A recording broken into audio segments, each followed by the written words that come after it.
Bab 151. Moon punya alasan untuk itu, dan saya tidak dalam posisi untuk membocorkan apapun, kata Sante. Jeremy terkekeh dingin. Menurutku, New Moon Group tidak tulus menerima proyek Holden Group. Kalau begitu, tidak ada tekanan.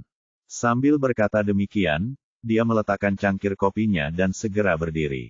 Sementara itu, Corinne dapat mendengar seluruh percakapan dari dalam ruang tunggu. Jeremy terdengar sangat tidak puas, dan dia tahu bahwa kesabarannya selalu terbatas. Jika dia pergi, maka mereka akan kehilangan proyek senilai $150 juta. Saat Corinne panik mencari cara untuk mengatasinya, ia melihat setumpuk peralatan di sudut ruang tunggu. Aaron adalah orang yang membelinya, dan tampaknya ada sesuatu seperti masker gas di tumpukan itu. Tuan Jeremy, mohon tunggu. Jeremy, yang berjalan ke pintu kantor, berhenti ketika mendengar suara itu dan perlahan berbalik untuk melihat ke arahnya. Matanya yang menawan menyipit ketika melihat siapa orang itu. Sante menoleh ke arah suara itu dan tercengang dengan apa yang dilihatnya. Mengapa bos kita berpakaian seperti itu? Corinne telah berganti pakaian dengan Sante di ruang tunggu, dan dia keluar dari ruang tunggu dengan masker gas di wajahnya. Dia langsung menghampiri Jeremy dan mengubah suaranya dengan menaikkan nada beberapa kali lebih tinggi, sambil berkata, Anda ingin bertemu saya, bukan, Tuan Jeremy? Saya Moon. Jeremy sedikit mengernyit dan menatapnya dengan ragu. Tommy tampak tercengang saat melihatnya. Mengapa Moon mempersenjatai dirinya dengan peralatan pelindung semacam itu? Apakah dia mencoba menyiratkan bahwa Tuan Jeremy itu jahat atau semacamnya? Corinne menjelaskan dengan malu-malu, maaf, Tuan Jeremy. Saya mengalami alergi kulit yang parah akhir-akhir ini, dan wajah saya berjerawat parah. Saya tidak ingin merusak pemandangan, jadi saya hanya bisa bertemu orang dengan gaya bicara seperti ini. Itulah sebabnya Nona Sante mengatakan bahwa tidak nyaman bagi saya untuk bertemu klien. Saya harap Anda tidak keberatan jika saya berpakaian seperti ini saat membahas masalah pekerjaan dengan Anda. Jeremy mengangguk sedikit dan berkata singkat, aku tidak keberatan. Selera busanamu tidak menarik bagiku. Corinne membungkuk sopan. Saya sangat berterima kasih atas pengertian Anda, Tuan Jeremy. Sante kemudian berjalan mendekat sambil tersenyum dan berkata, karena Moon telah memutuskan untuk hadir bersama kami, apakah Anda bersedia untuk duduk kembali sekarang, Tuan Jeremy? Apa yang terjadi sebelumnya jelas merupakan kesalahpahaman. Izinkan kami untuk menunjukkan ketulusan kami yang sebesar-besarnya kepada Anda. Jeremy duduk kembali, dengan Corinne duduk di antara dia dan Sante. Jeremy langsung ke pokok permasalahan dan bertanya langsung, Nona Moon, saya penasaran dengan sumber inspirasi Anda untuk gedung Crescent. 2.2. Bangunan Crescent sebenarnya berbentuk bulat, tetapi warna kaca pada dinding luar menciptakan bentuk bulan sabit 3 dimensi yang membuat seluruh bangunan tampak berbentuk bulan sabit bagi mata telanjang. Bentuk tersebut tetap sama meskipun dilihat dari semua arah dan sudut. Itu adalah bangunan yang sangat indah yang meninggalkan kesan tak terlupakan dalam benak siapapun yang melihatnya. Corinne menjelaskan, bulan membuatku terpesona, dan bulan baru, yang melambangkan awal dari segalanya dan masa depan, juga berbentuk bulan sabit. Jeremy memperhatikan saat dia berbicara dengan fasih tentang inspirasi kreatifnya dan merasakan perasaan halus di hatinya yang membuatnya memandangnya dengan lebih menghargai dan ingin tahu. Setelah dia selesai berbicara, dia merenungkan apa yang dikatakannya dan bertanya, apakah kita pernah bertemu di suatu tempat sebelumnya, Nona Moon? Corinne langsung menjadi gugup dan langsung menyangkalnya. Tentu saja tidak. Aku pasti ingat pernah bertemu dengan pria yang tampan dan menawan seperti dirimu, Tuan Jeremy. Jeremy menatap mata di balik masker gasnya dan merasa mata itu sangat familiar. Tatapannya membuat Corinne semakin gugup, dan dia langsung menyela, bolehkah aku bertanya apakah kamu punya pendapat tentang desain arsitektur gedung kantor yang baru?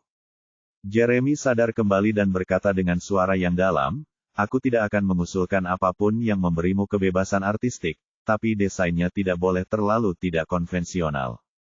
Corinne mengangguk. Terima kasih banyak telah mempercayai saya, Tuan Jeremy. Saya harap kerja sama kita akan berjalan lancar dan membuahkan hasil. Percakapan itu berakhir, dan Jeremy bangkit untuk pergi setelah melihat jam tangannya. Corin menghela napas lega. Sante bangkit untuk mengantar klien besar mereka, tetapi begitu dia membuka pintu kantor, dia melihat Sherlyn mengangkat tangannya seolah ingin mengetuknya.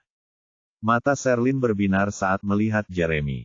"Mengapa Anda di sini, Tuan Jeremy?" Namun, begitu Jeremy melihat Sherlyn, pikiran pertamanya adalah mengangkat matanya dan melihat apakah Corin ada di belakangnya. Ketika dia melihat Corin tidak terlihat, dia bertanya dengan suara dingin, "Apa yang kamu lakukan di sini?" Sherlyn menjawab dengan lembut, "New Moon Group ingin saya mendukung produk baru mereka, jadi saya pergi untuk mendapatkan pengenalan produk tersebut. Tuan Sante di sini menahan asisten saya di kantor untuk menjelaskan beberapa hal kepadanya, jadi saya di sini untuk mencarinya." Jeremy menyipitkan matanya tajam. "Corin ada di sini." Bab 152. Senyum di wajah Sherlyn membeku ketika Jeremy bahkan tidak bereaksi terhadap penjelasannya yang antusias. Ekspresinya tegas dan acuh tak acuh, yang membuatnya tampak mengintimidasi. Sherlyn tidak berusaha memaksakan percakapan dengannya, jadi dia meredakan rasa malunya dengan menoleh untuk bertanya kepada Sante. "Di mana asisten saya, Nona Sante? Saya butuh dia untuk membawakan sesuatu untuk saya." Sante tampaknya punya firasat buruk tentang bagaimana situasi ini berkembang, tetapi dia membetulkan kacamata berbingkai emasnya dengan tenang dan berkata dengan ringan, "Asisten Anda baru saja pergi, Nona Sherlyn." Sherlyn mengerutkan kening karena tidak puas. "Dia pergi. Kemana dia pergi? Beraninya dia kabur tanpa menungguku kembali." Sante tersenyum sopan dan berkata dengan acuh tak acuh, "Saya khawatir saya tidak tahu hal itu."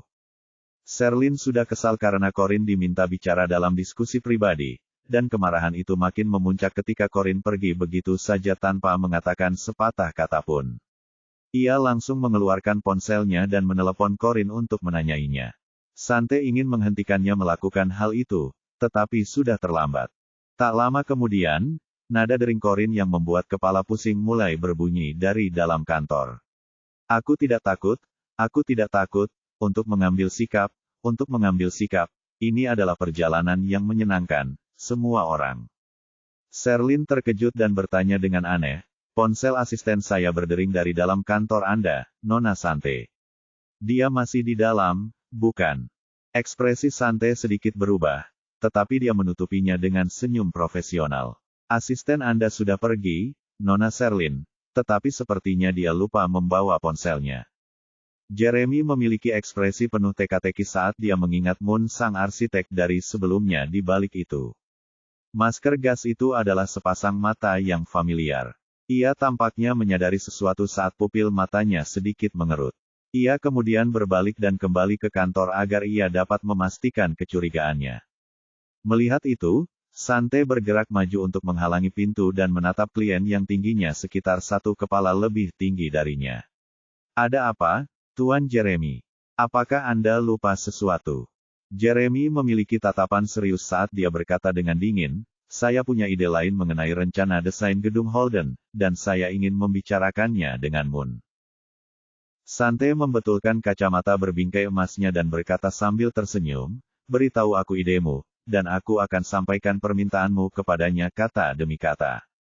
Jeremy menyipitkan matanya. "Moon ada di dalam, di seberang pintu. Jadi mengapa kau perlu menjadi utusanku? Kau tampak waspada saat aku masuk ke sana lagi. Apakah kau mencoba menutupi sesuatu?" Ekspresi tegas terpancar di mata Sante dan dia tersenyum lagi. "Jangan salah paham, Tuan Jeremy. Apa yang mungkin bisa saya sembunyikan dari Anda? Moon adalah arsitek utama kelompok kami, dan Anda tahu betul bahwa dia saat ini menderita alergi parah. Dokternya telah menyuruhnya untuk lebih banyak beristirahat dan menghindari bekerja berlebihan. Jika dia pingsan, dia tidak akan dapat menyelesaikan proyek Anda, Tuan Jeremy, dan satu-satunya faktor yang membuat kelompok New Moon kami berdiri." Nyanyian 152. Keluar dari orang lain juga akan hilang. Sebagai bos yang menunjukkan empati kepada karyawannya, satu-satunya harapan saya adalah Moon bisa beristirahat sebanyak mungkin, dan itu berarti menahan diri untuk tidak mengganggunya jika bisa dibantu. Jeremy tidak tergerak, dan postur tubuhnya menunjukkan bahwa dia masih bersikeras untuk masuk. Saya hanya akan masuk ke sana untuk berbicara sebentar dengan Moon, dan saya tidak akan mengganggunya terlalu lama. Silakan minggir, Nona Sante. Ketidaksabaran di matanya mendidih, dan dia berusaha sekuat tenaga untuk tidak mendobrak pintu. Sante mengerutkan kening dan berdiri teguh menghalangi pintu. Tuan Jeremy, saya harap Anda akan. Di tengah kebuntuan itu, suara Corin yang tajam terdengar dari ujung sana. Aku di sini, Sherlyn. Begitu suara Corin terdengar, Jeremy dan Sante, yang keduanya berada dalam kebuntuan, menoleh pada saat yang sama. Corin berjalan santai dari koridor di sisi kiri kantor dan bahkan menutup mulutnya untuk menguap. Aaron, Wakil Presiden New Moon Group, berjalan di sisinya. Bab 153. Aaron adalah pria yang tampan, sementara Corin adalah wanita yang cantik, dan mereka merupakan pasangan yang cukup menarik. Ekspresi muram dan iri melintas di mata Sherlyn saat melihat Corin berjalan berdampingan dengan Aaron, Wakil Presiden New Moon Group. Dia terpaksa bersikap ramah kepada Corin di depan 3 orang penting, tetapi dia tetap bertanya dengan nada agak menyindir, "Kemana kau pergi, Corin?" Corin datang dan menjawab dengan sungguh-sungguh, "Saya pergi mencari toilet tetapi tidak menemukannya. Saya bertemu dengan Tuan Aaron di sini dan memintanya untuk mengantar saya ke sana." Sherlyn menatap Corin dengan muram, lalu menoleh ke Aaron sebelum berkata dengan sopan, "Tuan Aaron, saya benar-benar minta maaf karena asisten saya membuat Anda kesulitan." Aaron tersenyum simpul, "Sama sekali tidak masalah. Kebetulan saja aku juga sedang menuju kamar mandi, jadi aku mungkin bisa membantunya." Sherlyn tersenyum datar, dan dia sangat tidak senang karena Corin bisa menemui Aaron seorang diri. Corin bertanya lagi dengan patuh, "Kau sudah kembali, Sherlyn. Apakah kau sudah mendapat gambaran tentang produk baru itu?" Sherlyn tidak mau repot-repot menjawab pertanyaan Corin dan berpikir, mengapa asisten yang lemah ini mengajukan begitu banyak pertanyaan. Dia kemudian berbalik dan menatap Sante sambil tersenyum. "Nona Sante, saya sudah mengerti produknya. Bolehkah saya bertanya kapan kita bisa menandatangani kontraknya?" Ekspresi Sante telah kembali normal, dan dia berkata dengan nada profesional, "Kerja sama ini harus diselesaikan dengan agensi. Seorang selebriti tidak dapat menandatangani kontrak sendiri." Sherlyn tersenyum. "Tidak masalah. Manajerku akan datang nanti sore untuk membahas detailnya denganmu." Sante mengangguk. "Tentu. Kau boleh meminta Tuan Luke saat kau membawa manajermu ke sini sore nanti." "Tentu saja, terima kasih." Sherlyn senang telah mendapatkan hal yang sama. Pada saat itu, dia menyempatkan diri untuk bertanya, "Oh, tentang film baruku." Bibir Sante berkedut. "Aku akan mempertimbangkan untuk berinvestasi dalam film baru jika tanggapan terhadapmu. Iklan duta besar bersifat positif." "Terima kasih, Nona Sante. Saya berjanji tidak akan mengecewakan Anda." Sherlyn memancarkan keyakinan saat mengucapkan janji itu. "Saya akan meninggalkan Anda dengan urusan Anda sekarang dan kembali dengan manajer saya nanti sore." Sante menanggapi dengan gerutuan pelan dan tidak menunjukkan terlalu banyak kesopanan padanya. Sherlyn berbalik dan menatap Corin dengan jijik. "Ayo pergi." Corin berkata, "Tunggu. Aku harus mengambil ponselku. Aku meninggalkannya di sana." "Kalau begitu, ambil saja." Kata-kata Sherlyn yang terdengar sabar menutupi kesabarannya. Kalau saja tidak ada orang lain di sekitar, dia pasti akan memarahi Corin karena menjadi keledai malas yang tidak melakukan apapun dalam pekerjaannya.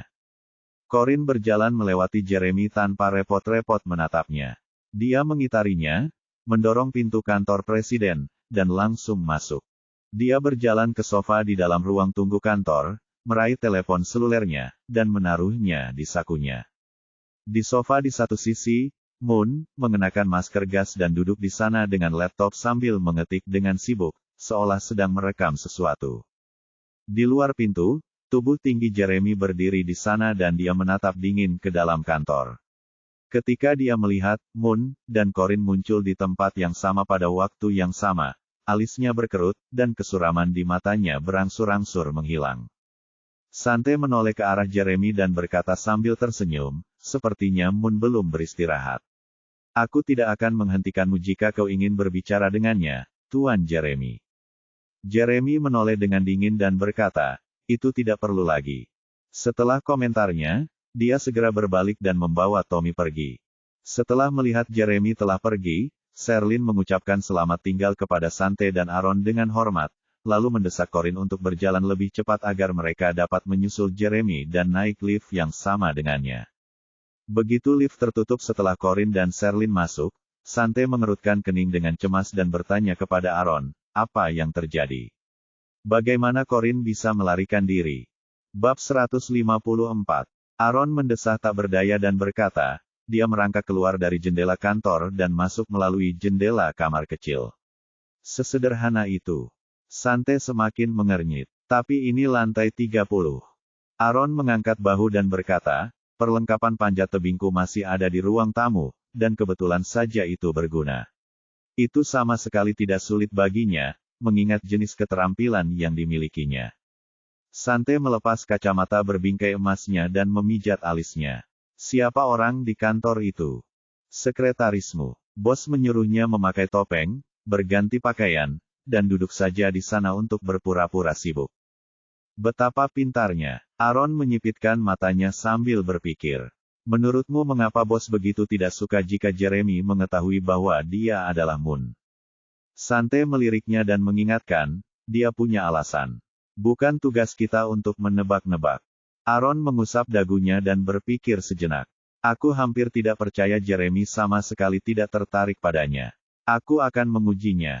Sante tampak jijik. Apa maksudmu, mengujinya? Jangan buat masalah dan membuat bos kita marah.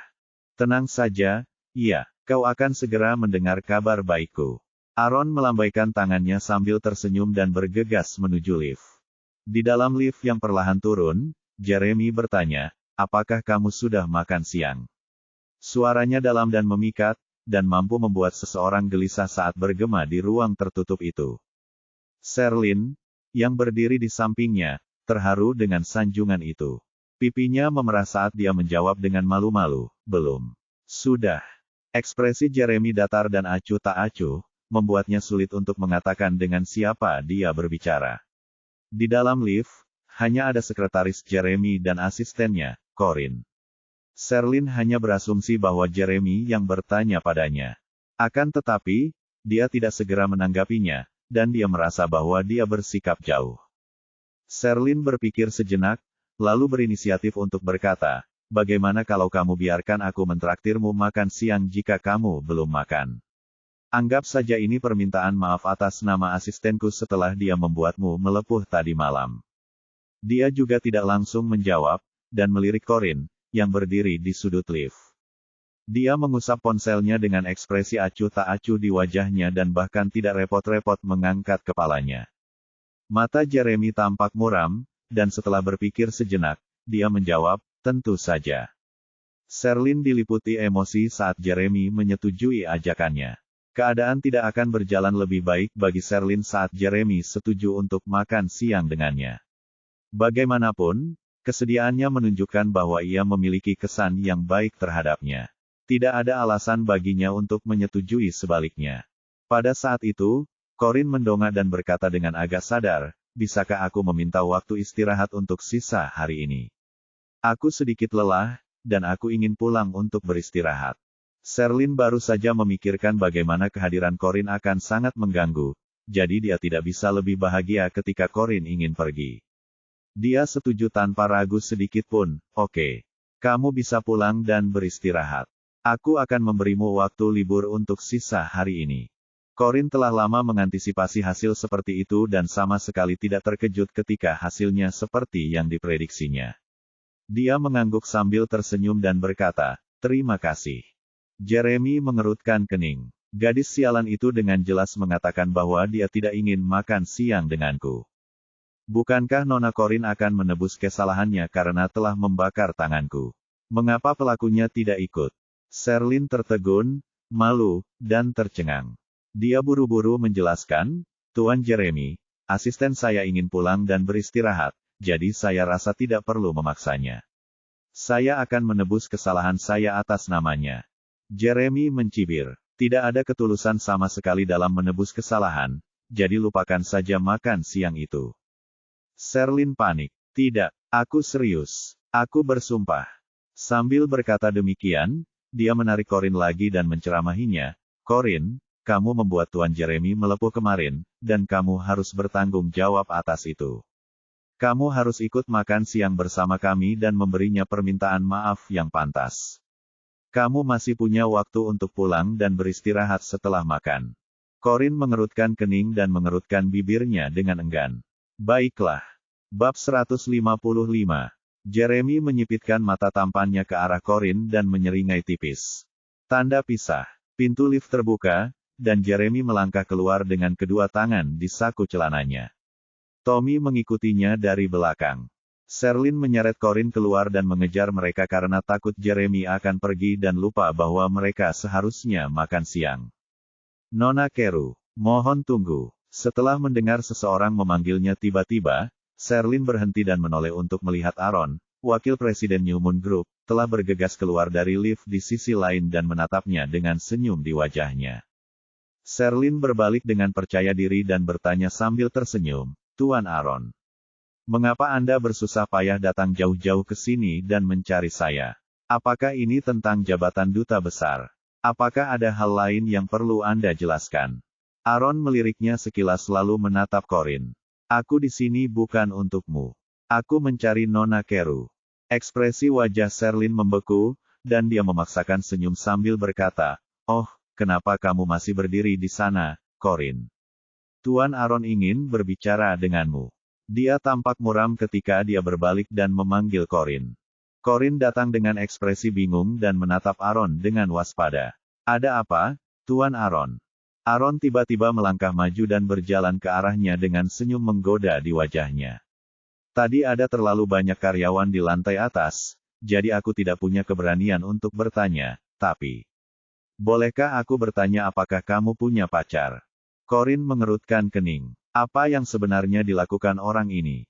Tanpa menunggu Corin menjawab, Aaron dengan bersemangat menambahkan, bisakah kamu memberiku kesempatan untuk memenangkan hatimu jika kamu tidak melakukannya?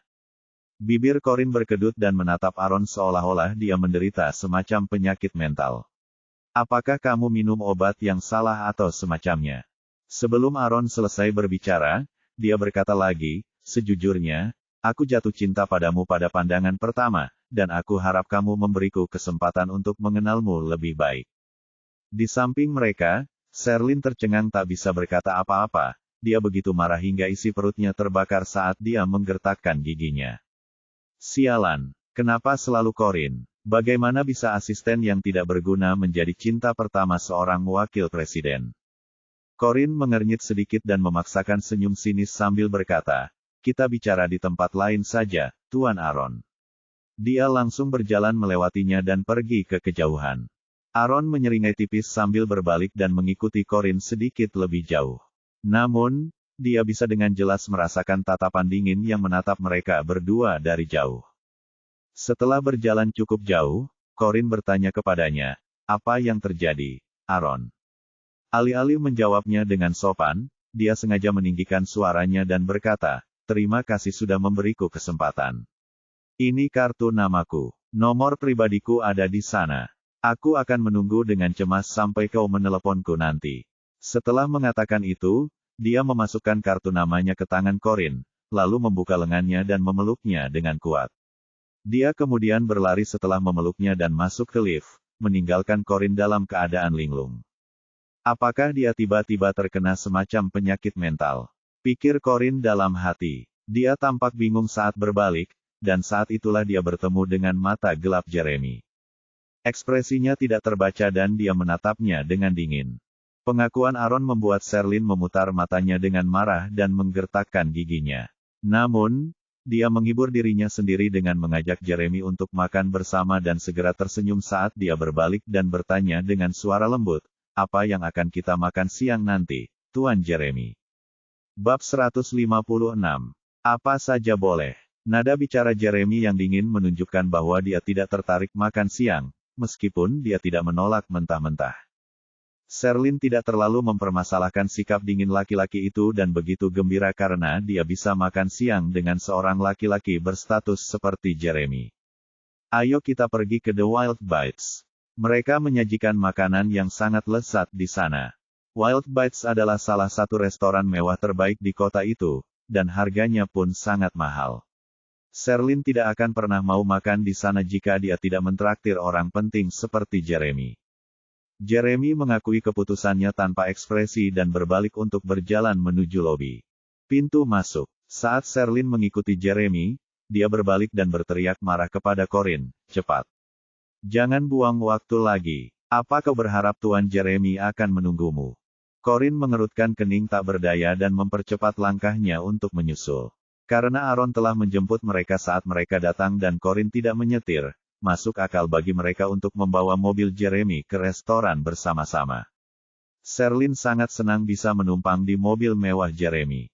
Ketika asisten spesialnya berjalan mendekat dan membuka pintu belakang Mercedes-Benz mewah itu, Jeremy belum langsung masuk dan berdiri di satu sisi seolah-olah sedang menunggu seseorang masuk terlebih dahulu.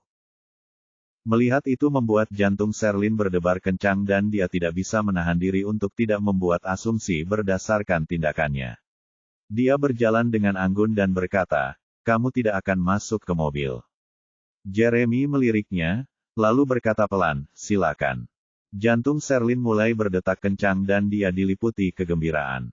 Dia tidak terlalu banyak membaca isyarat Jeremy, karena memang niat Jeremy sejak awal adalah menunggu Sherlyn masuk ke mobil terlebih dahulu. Jeremy sangat sopan padanya. Pria berhati dingin seperti Jeremy jelas tidak menunjukkan sisi sopan mereka kepada setiap wanita, tetapi Jeremy bersedia memberi jalan agar Sherlyn masuk ke mobil terlebih dahulu. Itu hanya bisa berarti satu hal, Jeremy agak tertarik padanya. "Terima kasih, Tuan Jeremy." Sherlyn menerima kebaikan pria itu dengan senyum genit dan masuk ke dalam mobil sebelum diam-diam menunggunya duduk di sebelahnya. Yang mengejutkannya, Jeremy tidak masuk sama sekali dan menoleh untuk melihat Corinne yang sedang menunggu di satu sisi. Ketika dia melihatnya berdiri diam, dia menundukkan pandangannya dan berkata dengan dingin, "Masuklah ke dalam." Mobil. Nada bicaranya menyerupai nada orang tua yang menegur anaknya. Corinne mengerutkan bibirnya. "Baiklah." Setelah Corinne masuk ke dalam mobil, Jeremy akhirnya membungkuk dan ikut masuk. Sherlyn mengira dia bisa duduk di sebelah Jeremy, tetapi kegembiraan dan antisipasinya sia-sia dan dia benar-benar tidak senang dengan perkembangan itu. Kemarahannya terus meningkat saat dia melihat. Bab 157. Corinne duduk di antara mereka, tetapi karena dia tidak bisa marah saat itu juga, dia melampiaskan amarahnya dengan diam-diam mengulurkan tangan untuk mencubit daging tepat di belakang pinggang Corinne dan memutarnya dengan keras untuk meredakan amarahnya. Corinne sama sekali tidak siap untuk itu, dan dia mendesis sambil meringis kesakitan. Insting pertamanya adalah menghindar dan mencondongkan tubuh ke sisi lain, tetapi saat melakukannya, dia malah menabrak dada Jeremy. Dia mengangkat lengannya untuk menopang bahunya dan menundukkan matanya untuk bertanya dengan suara rendah, "Ada apa?" Corinne langsung menyadari apa yang telah terjadi dan ingin menghindarinya seperti menghindari wabah, tetapi dia terus memegang bahunya dengan kuat. "Apa yang dia lakukan? Lepaskan, sialan. Bukankah kita sepakat untuk berpura-pura tidak saling kenal di depan Sherlyn?" Sherlyn bahkan lebih kesal saat melihat Corinne begitu dekat dengan Jeremy. Dia menggertakkan giginya dan mengingatkan dengan seringai, "Apa yang kau lakukan, Corinne? Jangan mengambil terlalu banyak tempat di pihak Tuan Jeremy. Minggirlah ke sini." Corinne melirik Sherlyn, si penghasut munafik, lalu menatap Jeremy dan berkata, "Maaf, Tuan Jeremy. Tadi saya merasa sakit sekali, dan saya tidak bermaksud melakukan itu." Sambil berbicara, dia bahkan mengedipkan mata padanya untuk mengingatkannya agar tidak melupakan janjinya padanya. Jeremy terdiam selama sekitar 2 detik dan akhirnya mengangkat tangannya untuk melepaskan bahunya. Corinne segera kembali ke posisi semula dan tanpa sadar mengusap bagian punggung bawahnya yang terjepit. Setiap gerakannya tertangkap oleh penglihatan tajam Jeremy, dan dia menyipitkan matanya sambil menatapnya dengan tenang.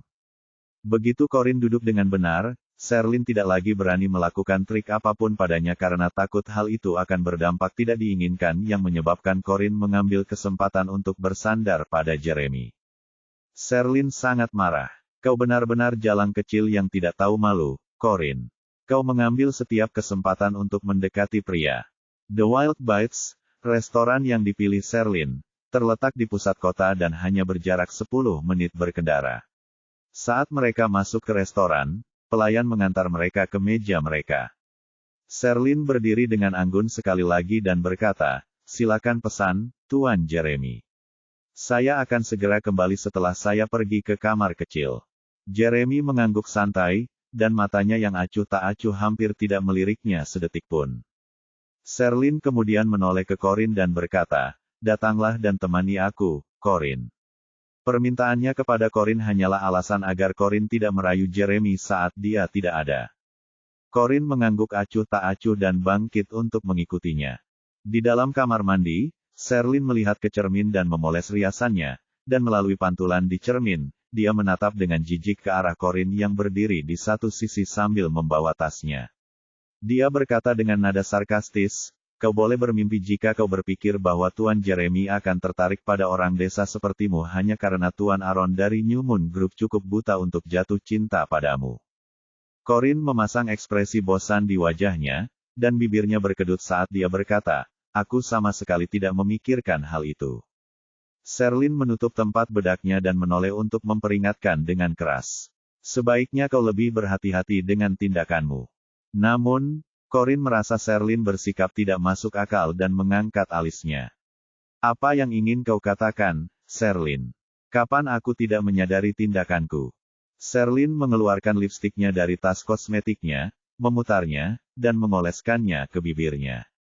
Dia lalu mendengus dingin. "Apa kau tidak memperhatikan bahwa Tuan Jeremy selalu memasang ekspresi masam setiap kali melihatmu?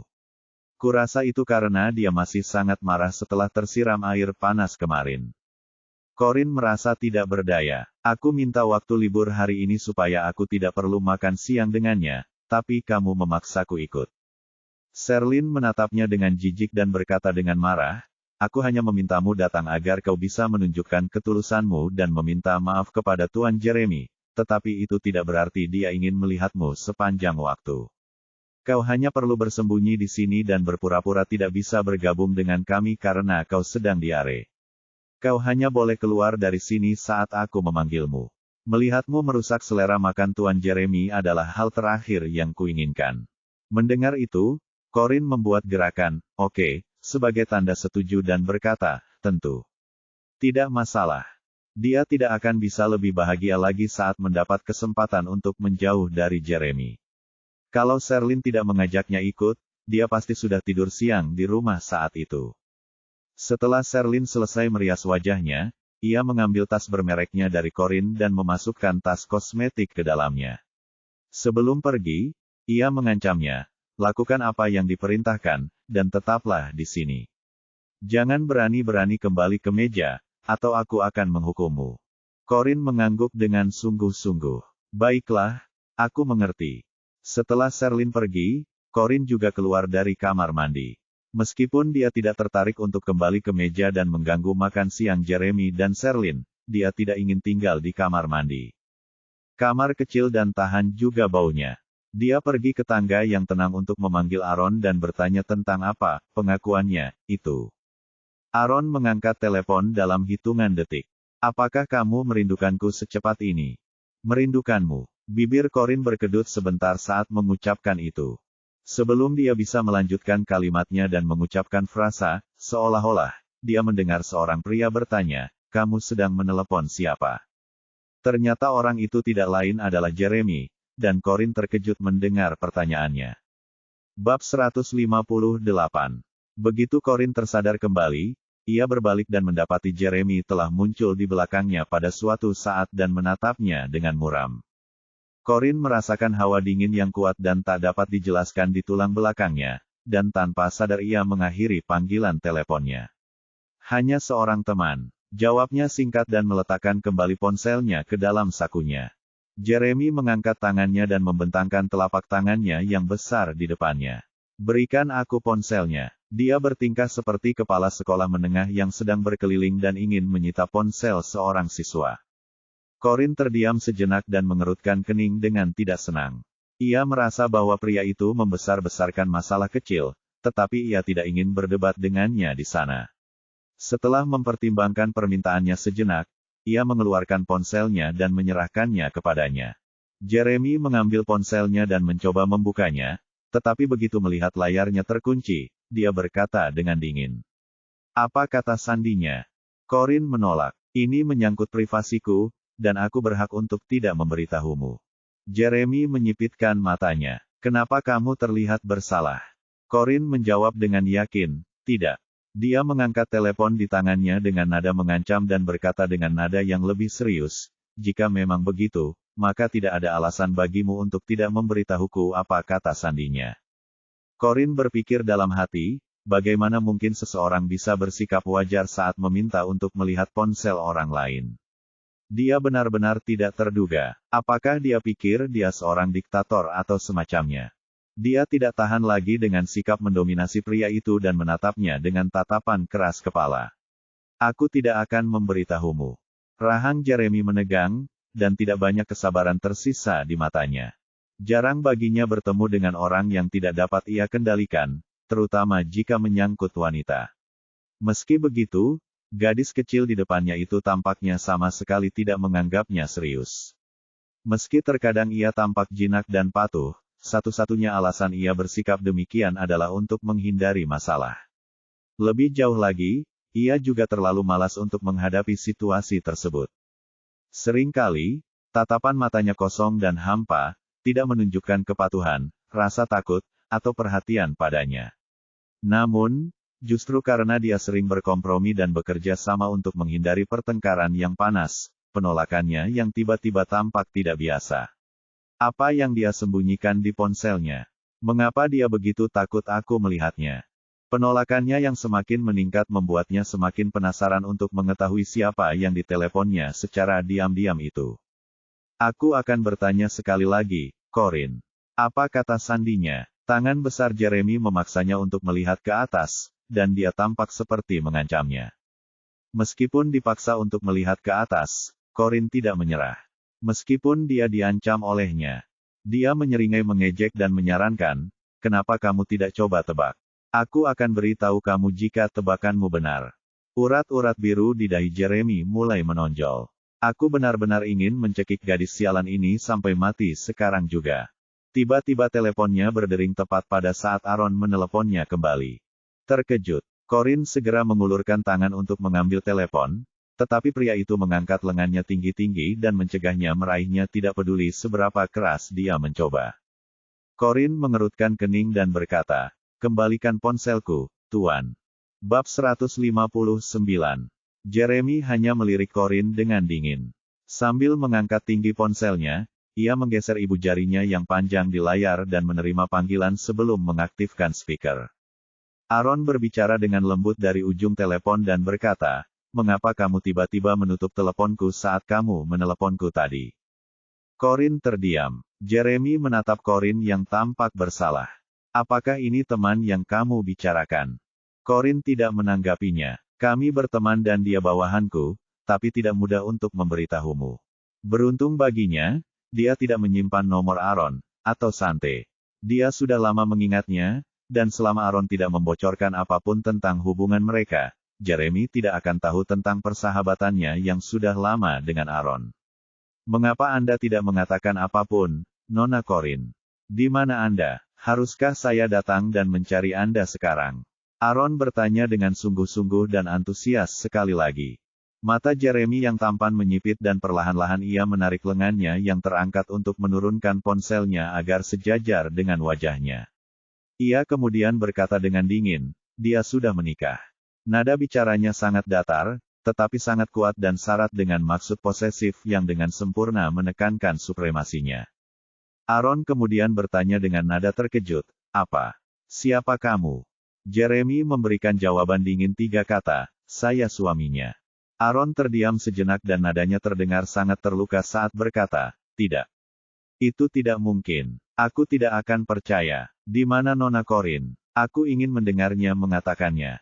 Sebelum dia dapat meneruskan ocehannya, Jeremy menekan ikon, akhiri panggilan, dan tidak ingin mendengarkannya lagi. Dia menundukkan wajahnya dan melemparkan telepon itu kembali dengan kasar ke Corin. Dia menyeringai dan berkata dengan nada sarkastis, aku tidak tahu kau tidak sabaran seperti ini. Apakah kau begitu ingin meneleponnya kembali? Bibir Corin berkedut. Ini tidak seperti yang kau pikirkan. Apa yang dikatakan Tuan Aaron kepadaku di lobi New Moon Group sangat aneh, dan aku tidak mengerti apa maksudnya. Aku hanya meneleponnya kembali untuk menanyakan apakah ada semacam kesalahpahaman. Jeremy mengerutkan bibirnya dan berkata sambil mencibir, dia baru saja mengatakan kepadamu di depan umum bahwa dia jatuh cinta padamu pada pandangan pertama. Apakah itu begitu sulit untuk dipahami? Apakah kamu masih perlu menelepon kembali untuk memastikannya? Apakah aku harus percaya bahwa kamu hanya ingin memastikan apa yang dia maksud dengan itu? Lebih baik kamu jujur padaku dan memberitahuku jika kamu ingin membawa hubunganmu ke tingkat berikutnya dengannya. Atau mungkin kamu lebih suka melakukan yang lebih baik dan segera menjalin hubungan dengannya. Corin merasa tercekik. Tidak, aku tidak. Tangan Jeremy yang besar dan kasar meremas rahangnya dengan erat dan memaksanya untuk menatapnya lagi. Berapa kali aku perlu mengingatkanmu bahwa kau adalah istriku sekarang, dan kau tidak diizinkan memiliki interaksi pribadi dengan pria lain. Corin merasa tidak nyaman dengan wajahnya yang dicengkeram seperti ini, dan dia juga tidak bisa melepaskan diri dari cengkeraman kuatnya. Dia mengerutkan kening dengan kesal dan berkata, Anda terlalu banyak berpikir, Tuan. Saya bukan orang seperti itu. Dan lagi pula, kita bahkan bukan suami istri sejati. Dengan memaksa meminta saya memeriksa ponsel dan menjawab panggilan tanpa izin saya, Anda telah benar-benar melanggar hak privasi saya. Bahkan jika kita pasangan sungguhan, kita pasti akan bercerai cepat atau lambat kalau kamu selalu curiga pada hal-hal kecil. Jeremy tetap diam. Corin merasa rahangnya akan diremukkan olehnya. Sakit. Pupil mata Jeremy bergetar, dan dia mengerutkan kening sebelum melepaskannya. Corin mengusap rahangnya yang sakit dan merasa bahwa ia tidak boleh berdebat terlalu jauh dengannya. Lagi pula, masih ada lebih dari 2 bulan lagi sebelum kesepakatannya dengan pria itu berakhir, dan tidak ada cara baginya untuk bersembunyi darinya selama periode itu karena dia harus menghadapinya setiap hari. Terlebih lagi, Sherlyn masih menunggunya untuk makan siang bersama, dan dia mungkin menyadari ada sesuatu yang tidak beres jika Corin tidak menenangkan Jeremy dan menyuruhnya kembali ke meja untuk makan siang. Lupakan saja. Aku mengakui bahwa aku salah. Aku minta maaf. Dia menundukkan wajah kecilnya dan berkompromi dengan kesal. Jeremy terkejut sesaat, tetapi ketika melihat ekspresi sedihnya, kemarahannya langsung berkurang setengahnya.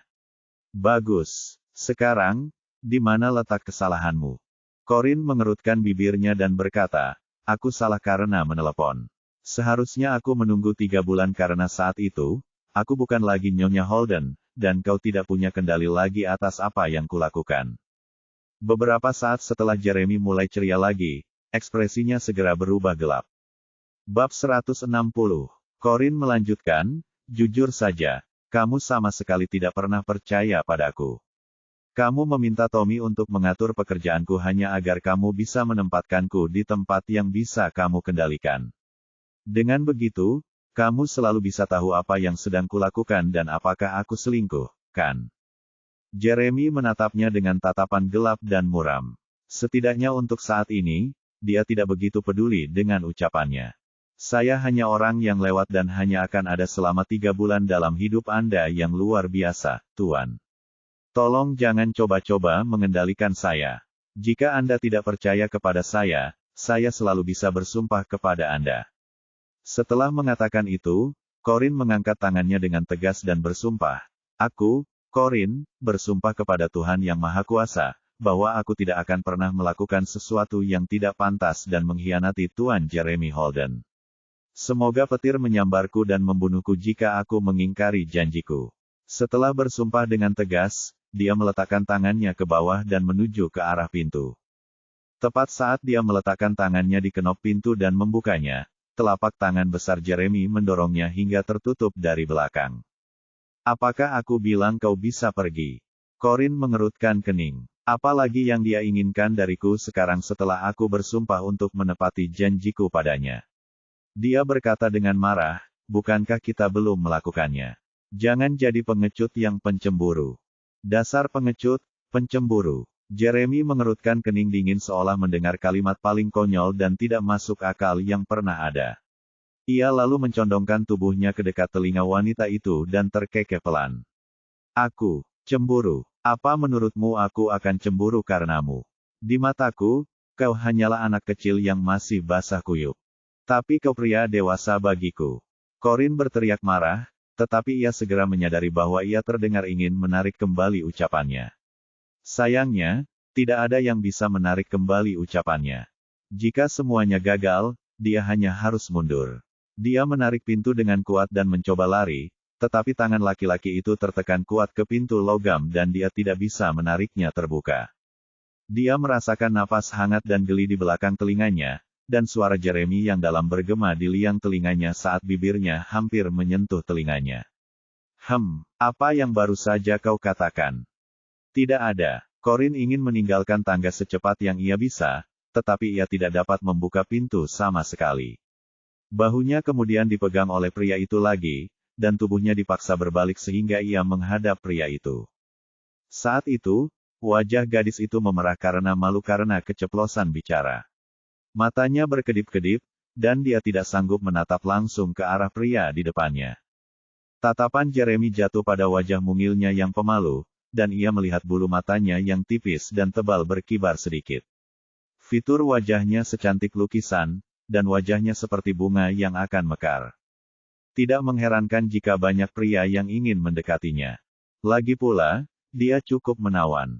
Dia sebelumnya mengatakan bahwa tinggal 2 bulan dan 7 hari lagi, dan fakta bahwa dia mengingatnya dengan sangat jelas merupakan indikasi bahwa dia telah mencatat waktu dengan taat. Sejak kapan emosiku jadi mudah terpengaruh olehnya? Aku tidak tahan melihatnya berhubungan dengan pria lain, dan aku merasa tidak bahagia dan gelisah, bahkan hanya karena pria lain tampaknya lebih menyukainya. Dia menuduhnya mengatakan bahwa dia ingin mengendalikannya, tetapi jika memang itu masalahnya, dia tidak perlu mengurungnya sama sekali karena dia bisa mengetahui keberadaannya kapan saja dengan menjentikkan jari. Ia mengatur pekerjaan untuknya karena ia tahu bahwa ia tidak ingin bermalas-malasan. Daripada membiarkannya menanggung kesulitan dari orang lain, akan lebih baik baginya untuk menanggung kesulitan di bawah asuhannya. Gadis terkutuk ini salah mengartikan kebaikanku sebagai niat jahat.